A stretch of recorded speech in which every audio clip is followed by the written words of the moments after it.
understanding that you're overthinking doesn't stop the overthinking. And if you've noticed that, if the insight arrives clearly, you can name exactly what you're doing and the loop keeps running anyway, that is not a failure of awareness. That is a very specific feature of how the brain generates thought, not a glitch, not a weakness. A feature, one that has a real explanation, and once you have that explanation, the self-blame becomes structurally a lot harder to sustain. Most anxiety content will tell you what the brain does when you're anxious. Very little of it explains why. Knowing that changes almost nothing. That's the gap this video is built to close. Not with a technique, with a real understanding of what's actually running. Because for anyone in this, understanding is not optional background reading. It's the only thing that makes any next step feel like it belongs to the actual problem. Here's the thing most explanations skip past. Your brain is not primarily a thinking machine. It's a prediction machine. This is not a metaphor. This is what the research on predictive processing has been pointing toward for decades. The idea that the brain's core function isn't to respond to the world as it happens, but to constantly generate predictions about what is about to happen, and then update those predictions based on what actually arrives. Every moment, your brain is running a model of what comes next.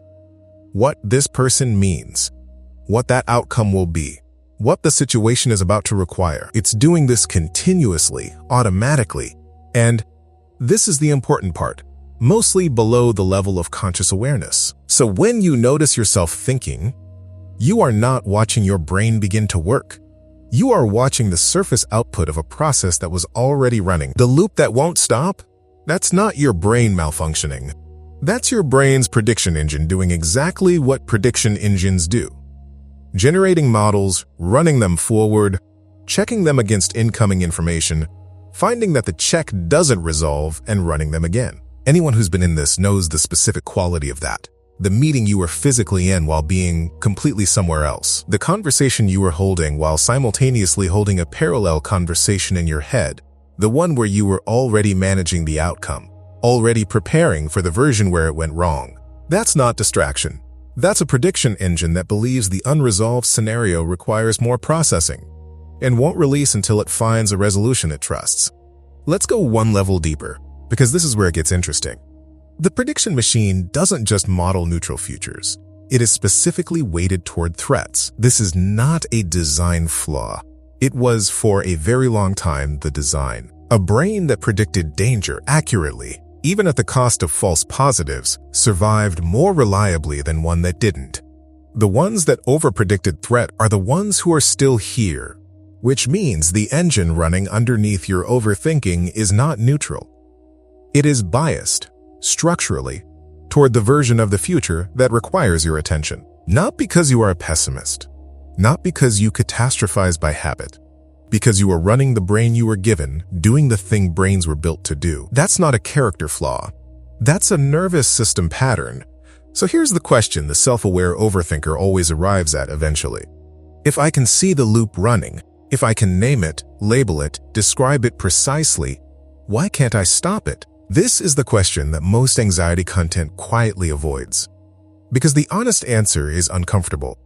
Awareness and regulation are not the same system. When you recognize that you're overthinking, that recognition is happening in the prefrontal cortex, the part of the brain that handles analysis, self-monitoring, language, abstract reasoning.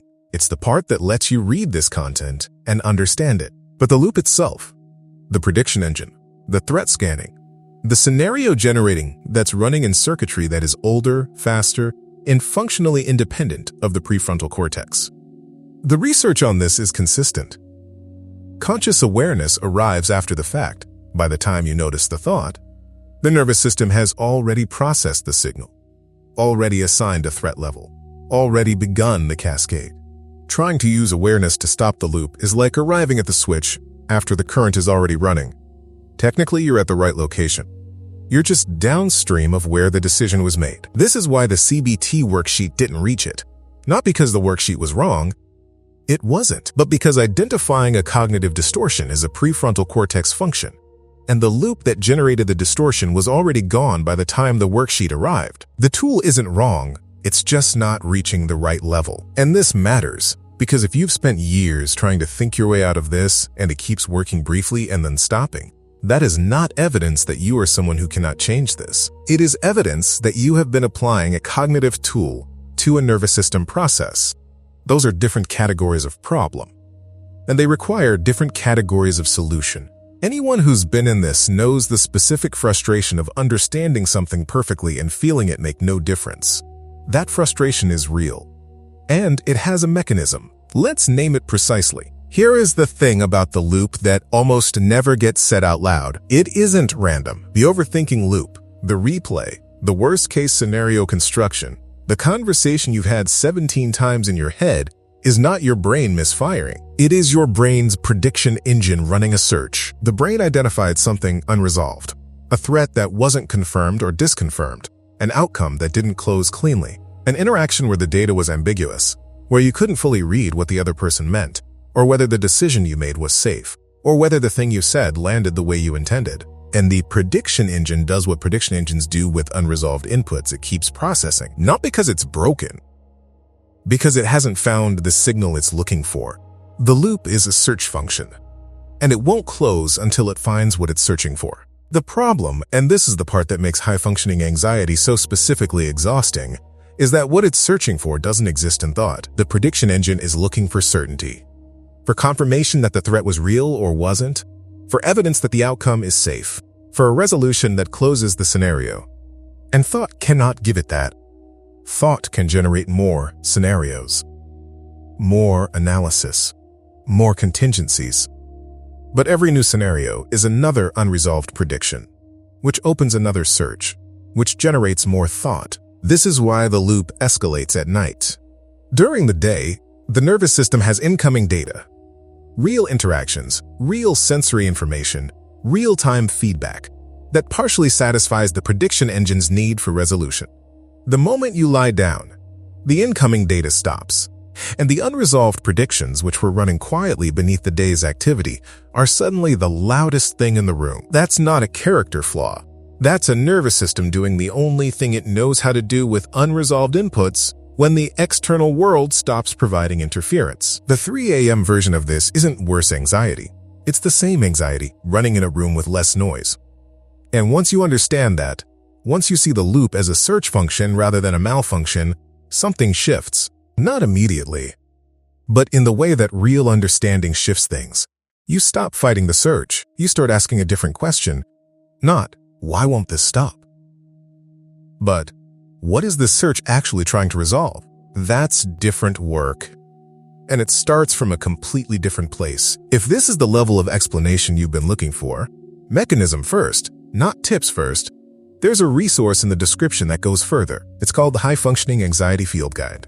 60 pages built specifically for analytic minds who need to understand the full system before any of the tools make sense. Not a workbook, not a checklist, a real explanation of how the whole thing works, written for someone who reads the way you read. Link is in the description, so if awareness doesn't interrupt the loop, and thought can't give the prediction engine the resolution it's looking for, what actually reaches it?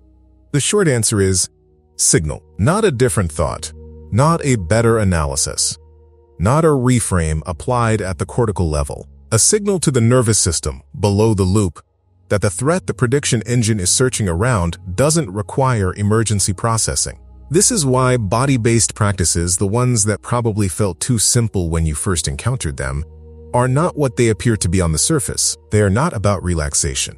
They are not about feeling calmer in a generic sense. They are about sending a signal to the prediction engine at the level where the prediction engine actually operates, below cognition, in the nervous system, in the circuitry that decides whether the environment is safe or dangerous. And here's the objection that's probably already forming. Because if you've tried breathing exercises or body scans and found that they worked briefly and then stopped, or that they felt mechanical and disconnected from the actual problem, that experience is real, and it has an explanation too. A body-based practice doesn't reach the nervous system by being performed. It reaches it through repetition, through enough consistent exposure that the nervous system begins to update its prediction. One breath, applied when the loop is at full volume, is upstream information arriving into a system that has already decided the situation is critical. The prediction engine is not going to update based on one data point, but the same signal returned to regularly, not perfectly, not on a schedule, just consistently enough, starts to create new data in the system. The prediction engine is learning what the current environment actually requires. And that learning is not cognitive. It doesn't happen through argument or understanding. It happens through accumulated experience that the nervous system can actually use. This is the part that makes it feel slower than you want it to be, because it is slower than you want it to be. The nervous system doesn't update on the schedule that your analytical mind is used to working on. It updates the way any biological system updates, gradually, non-linearly, and in ways you will notice 3 months later rather than 3 days later. The one thing to start with, not as a cure, not as a practice that requires perfection, is this. The next time the loop activates, before engaging with the content of it, pause for long enough to notice where it is in your body. Not to stop it, not to analyze it, just to locate it physically, the chest, the throat, the stomach, and stay with that location for a few breaths. You are not trying to calm down. You are giving the nervous system a different data point. You are interrupting the loop's invisibility, the way it runs as pure thought with no body attached, and making it briefly, physically real. That small interruption, repeated over time, begins to teach the prediction engine something it has never been taught, that it can notice the search and not follow it. If the mechanism in this video is the level of explanation you've needed, and you want the full map, not just this piece of it, the high-functioning anxiety field guide is linked in the description and in the pinned comment. It goes where this video doesn't have time to go. When you realize that understanding the loop wasn't stopping it, what did you tell yourself about why? So here is what this actually was.